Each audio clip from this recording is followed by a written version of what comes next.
ஆண்டவராகிய இயேசு கிறிஸ்துவின் இனிய நாமத்தினாலே அன்பின் வாழ்த்துதல். இந்த நாளிலும் கூட ஒரு முக்கியமான தேவ சத்தியத்தை நாம் கற்றுக்கொள்ள போகிறோம். யாத்ராகமம் 29வது அதிகாரம் 45வது வசனம். இஸ்ரவேல் புத்திரரின் நடுவே நான் வாசம் பண்ணி அவர்களுக்கு தேவனாயிருப்பேன். கர்த்தர் நம் நடுவில் வாசமாய் இருக்க விரும்புகிறார். இந்த வீடியோவில் நாம் எதை குறித்து கற்றுக்கொள்ள போகிறோம் என்றால், ஏன் நம்முடைய கர்த்தர் நம் நடுவில் வாசமாய் இருக்க விரும்புகிறார். 3 முக்கியமான நோக்கங்கள் உள்ளது. இதுல ஃபர்ஸ்ட் 2 நோக்கங்கள் எல்லாத்துக்கும் தெரிஞ்சிருக்கும். ஆனா இந்த 3வது நோக்கம் அநேக கிறிஸ்தவர்கள் அறியாமல் இருக்கிறார்கள். ஸோ எனவே இந்த முதல் 2 நோக்கத்தை சுருக்கமாக, கடைசி 3வதை கொஞ்சம் விவரமாய் பார்க்க போகிறோம். கர்த்தர் நம் நடுவில் வாசமாய் இருக்க விரும்புவதற்கான முதல் காரணம், it is simply because he loves us. எவ்வளவு சந்தோஷமான ஒரு விஷயம். கர்த்தர் நம்மை நேசிப்பதினாலே நம் நடுவில் வாசமாய் இருக்க விரும்புகிறார். இதுதான் ஃபர்ஸ்ட் ரீசன். செகண்ட் ரீசன் என்னன்னா, கர்த்தர் நம் நடுவிலே வாசமாய் இருப்பதற்கு காரணம், நமக்கு எதிராக வரக்கூடிய சத்ருவின் கையில் நின்று, பிசாசின் கையில் நின்று நம்மை பாதுகாக்கும்படியாக அவர் நம் நடுவில் வாசமாய் இருக்கிறார். 3வது நோக்கம், இதை தான் நம்ம கொஞ்சம் விவரமாய் பார்க்க போகிறோம்.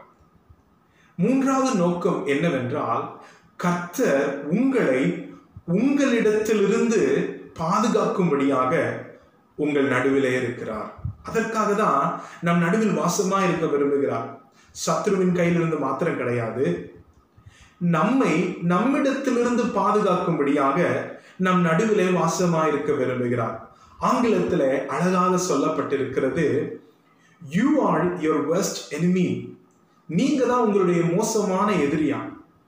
இது வேதாகமத்தில் மிகவும் உண்மை என்று சொல்லப்பட்டிருக்கிறது. அன்று தாவீது தனக்கு எதிராக வந்த சிங்கத்தை ஈஸியாக அழித்து விட்டான். தனக்கு எதிராக வந்த கோலியாத்தை, சத்துருக்களை ஈஸியாக அழித்து விட்டான். ஆனா தாவீதுனால அந்த பெத்ஷெபால் விஷயத்துல தனக்கு எதிராக வந்த தன்னுடைய ஆசையை அவனால மேற்கொள்ள முடியவில்லை. அதனாலதான் நாம் சொல்லுகிறோம், you are your worst enemy. இப்ப நான் சொன்னேன், கர்த்தர் நம் நடுவில் இருப்பதற்கு காரணம் என்ன? நம்மை நம்மிடத்திலிருந்து பாதுகாக்கும்படியாக. இதை நமக்கு இன்னும் புரிந்து கொள்வதற்கு வேதமும் தேவனுடைய மொழியாகிய எபிரேய மொழி நமக்கு கொஞ்சம் ஹெல்ப் பண்ணுகிறதா இருக்கிறது. உதாரணத்துக்கு மேன், விமன் என்று வேதாகமத்தில் சொல்லப்பட்டிருக்கிறது. முதலையாக ஆதாம் சொல்லுகிறான் ஏவாளை பார்த்து, நீ மனுஷி என்று அழைக்கப்படுவாய், ஏனென்றால் மனுஷனிடத்திலிருந்து நீ எடுக்கப்பட்டாய். மனுஷன் என்று ஆங்கிலத்தில் சொல்லும் பொழுது மேன் என்று சொல்லுவோம், மனுஷியை உமன் என்று சொல்லுவோம். ஆனா எபிரேய மொழியிலே ஆதாம் சொல்றப்ப இப்படிதான் சொல்லியிருப்பாரு, மேன இஷ் என்றும் மனுஷியை உமன இஷா என்றும் சொல்லியிருப்பார். இஷ் இஷா, மனுஷன் மனுஷி.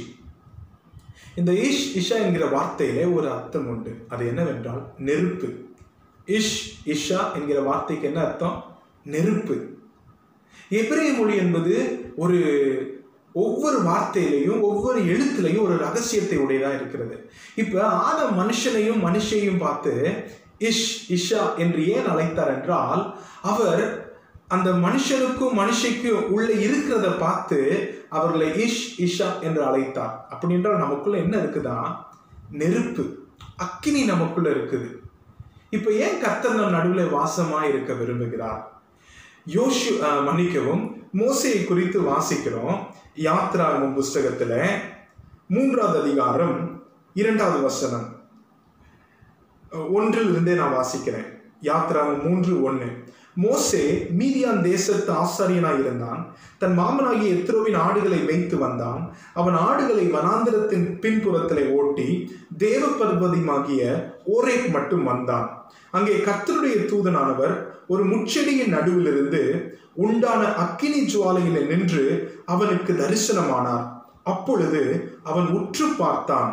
முச்செடி அக்கினியினால் ஜுவாலித்து எரிந்தும் அது வெந்து போகாமல் இருந்தது. மோசே தன் மாமனாருடைய ஆடுகளை மேய்த்து கொண்டிருக்கிறார்.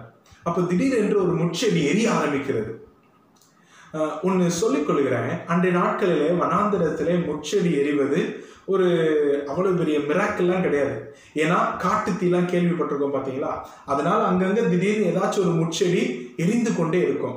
ஆனா இந்த முச்செடி மோசேயை ஏன் கவர்ந்தது என்றால், ஒரு விஷயம், மற்ற முச்செடி எரியும் பொழுது அது வெந்து போனது. ஆனா இந்த முச்செடி எரிந்து கொண்டிருந்தது, ஆனா வெந்து போகவில்லை. அதுதான் மோசேனுடைய கவனத்தை கவர்ந்து இழுத்தது. என்னடா, நார்மலா ஒரு முச்செடியில நெருப்பு எரிஞ்சிச்சுன்னா அது அந்த முச்செடியை அவிந்து போக பண்ணிடும். ஆனா இந்த முச்செடி எரிந்து கொண்டிருக்கிறது, ஆனா அது அவிந்து போகவில்லை. அதை தான் இங்க வாசிக்கிறோம். அப்பொழுது அவன் உற்று பார்த்தான், முச்செடி அக்கினியினால் ஜுவாலித்து எரிந்தும் அது வெந்து போகாமல் இருந்தது. அதனாலதான் அவன், என்ன இது வெந்து போகவில்லை? காரணம் என்ன தெரியுமா? அந்த முச்செடி அக்கினியால் பற்றி எரிந்தும் அது வெந்து போகாமல் இருந்ததுக்கு காரணம் 4வது வசனத்திலே வாசிக்கிறோம். அவன் பார்க்கும்படி கிட்ட வருகிறதை கர்த்தர் கண்டார். முச்செடியின் நடுவில் இருந்து தேவன் அவனை நோக்கி மோசே மோசே என்று கூப்பிட்டார்.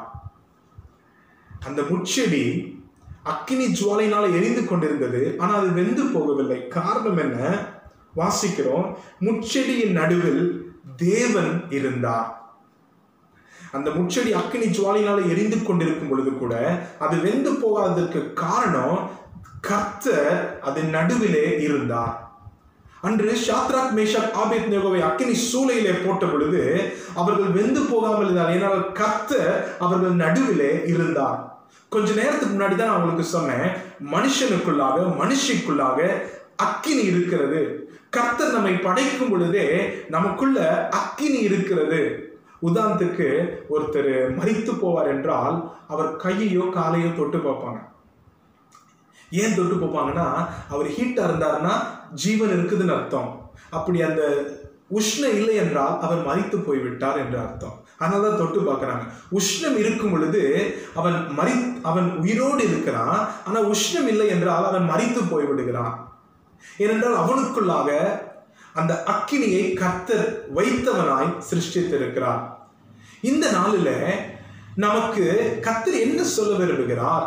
நமக்குள்ள அக்கினி இருக்கிறது, மனுஷனுக்குள்ள அக்கினி இருக்கிறது, மனுஷிக்குள்ள அக்கினி இருக்கிறது. அதனாலதான் அவர்களை வேதம் இஷ் என்றும் இஷா என்றும் அழைக்கிறது. இப்ப என்ன பிரச்சனை? இந்த நெருப்பை உடைய நம் நடுவிலே கர்த்தர் இல்லாமல் போவார் என்றால் நமக்குள்ளாக இருக்கக்கூடிய நெருப்பு நம்மையே அழித்து விடும். அதனாலதான் கர்த்தர் நம் நடுவிலே வாசம் பண்ண விரும்புகிறார். நம் நடுவிலே கர்த்தர் இருப்பார் என்றால், அந்த அக்கினியின் நடுவிலே கர்த்தர் இருப்பார் என்றால், நமக்குள்ளாக இருக்கிற அக்கினி நம்மை வெந்து போகாதபடிக்கு நம்மை பாதுகாத்து அந்த அக்கினி மற்றவர்களை ஆசீர்வதிக்கக்கூடிய அக்கினியாய் மாறிவிடும். இல்லை என்றால், கர்த்தர் நடுவில் இல்லை என்றால், நான் சொன்னேன் பார்த்தீங்களா, வனாந்திரத்துல எல்லா முச்செடியும் அப்பப்போ எரியும். அந்த அக்கினி அந்த முச்செடியை வெந்து போக பண்ணிடும். ஆனா மோசே பார்த்த முச்செடி வெந்து போகாது இருந்தது. ஏனென்றால் கர்த்தர் அந்த அக்கினியின் நடுவிலே இருந்தார். இந்த சத்தத்தை கேட்டுக்கொண்டிருக்கிற உங்களை பார்த்து சொல்றேன், உங்களுக்குள்ள அக்கினி இருக்கிறது. நீங்க மனுஷனா இருந்தாலும் சரி, மனுஷியா இருந்தாலும் சரி, உங்களுக்குள்ள அக்கினி இருக்கிறது. இந்த அக்கினியின் நடுவிலே கர்த்தர் வாசம் பண்ணவில்லை என்றால் உங்களுடைய அக்கினி உங்களை வெந்து போக பண்ணிடும். உங்களை சுற்றி இருக்கிறவர்களை அது வெந்து போக பண்ணிடும். அதனாலதான் கர்த்தர் சொல்றாரு, நான் உன் நடுவிலே வாசம் பண்ண விரும்புகிறேன். சோ கர்த்தர் நம் நடுவிலே வாசம் பண்ணுவார் என்றால் நமக்குள்ளாக இருக்கக்கூடிய அக்கினி நம்மை வெந்து போகாதபடிக்கு நமக்கும் நம்மோடு கூட இருக்கிற ஜனங்களுக்கும் ஒரு ஆசீர்வாதம் உள்ள அக்கினியாய் மாறிவிடும். அதனாலதான் கர்த்தர் நம் நடுவிலே வாசமாக இருக்க விரும்புகிறார். ஹல்லேலூயா.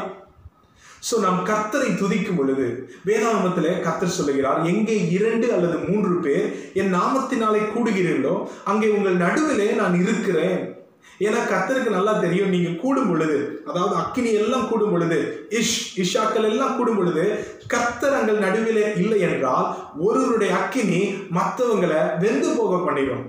ஆனா கர்த்தர் அங்கே நடுவில் இருப்பார் என்றால் நம்முடைய அக்கினி நம்மையும் பிறரையும் வெந்து போகாதபடிக்கு மற்றவர்களை ஆசீர்வதிக்கக்கூடிய அக்கினியாய் மாறிவிடும். இதற்காக தான் கர்த்தர் சொல்றாரு, உங்கள் நடுவிலே நான் வாசமாயிருக்க விரும்புகிறேன். நம்முடைய வாழ்க்கை கர்த்தருடைய நாமத்தை உயர்த்துவதற்காக வாழ்கின்ற வாழ்க்கையா இருக்கும் என்றால் கர்த்தர் நம் நடுவிலே இருப்பார். அப்பொழுது நம்முடைய அக்கினி நம்மை வெந்து போகாதபடிக்கு அது ஆசீர்வாதமுள்ள அக்கினியாய் மாறிவிடும். ஹல்லேலூயா. அதனாலதான் கர்த்தர் உங்களை பார்த்து சொல்லுகிறார், உன் நடுவிலே நான் வாசமாயிருக்க விரும்புகிறேன். சோ கர்த்தருடைய நாமத்தை மகிமைப்படுத்தக்கூடிய ஒரு வாழ்க்கையை வாழ்வோம். நம்முடைய குடும்பம், கணவன் மனைவி, இஷாக்கள் தேவ நாமம் மகிமைப்படுத்தக்கூடிய ஒரு வாழ்க்கையை வாழுங்க. கர்த்தர் நடுவில் இருப்பார். அப்பொழுது ஒரு கணவனுடைய அக்கினி மனைவியை பட்சிக்காம, அந்த கணவனுடைய அக்கினி மனைவிக்கு ஒரு கம்ஃபர்ட்டை கொடுக்கக்கூடிய அக்கினியாய் மாறிவிடும். ஸோ நம்முடைய வாழ்க்கை இயேசுவின் நாமத்தை உயர்த்தக்கூடிய ஒரு வாழ்க்கையாய் வாழும் பொழுது கர்த்தர் நம் நடுவில் இருப்பார். நம்முடைய அக்கினி ஒரு அழிக்கக்கூடிய அக்கினியாய் அல்லாமல் மற்றவர்களை பாதுகாக்கக்கூடிய அக்கினியாய் மாறிவிடும். கர்த்தருடைய நாமம் மகிமைப்படும். God bless you. கர்த்தர் இந்த வீடியோவின் மூலமாக கர்த்தர் உங்கள் நடுவிலே ஏன் வாசமாய் இருக்க விரும்புகிறார் என்கிற சத்தியத்தை புரிய வைத்திருப்பார் என்று விசுவாசிக்கிறேன். கர்த்தர் உங்களை ஆசீர்வதிப்பார். இன்னொரு வீடியோவில் இன்னொரு அழகான சத்தியத்தோடு உங்களை சந்திக்கிறேன். Until then, God bless you. God be with you.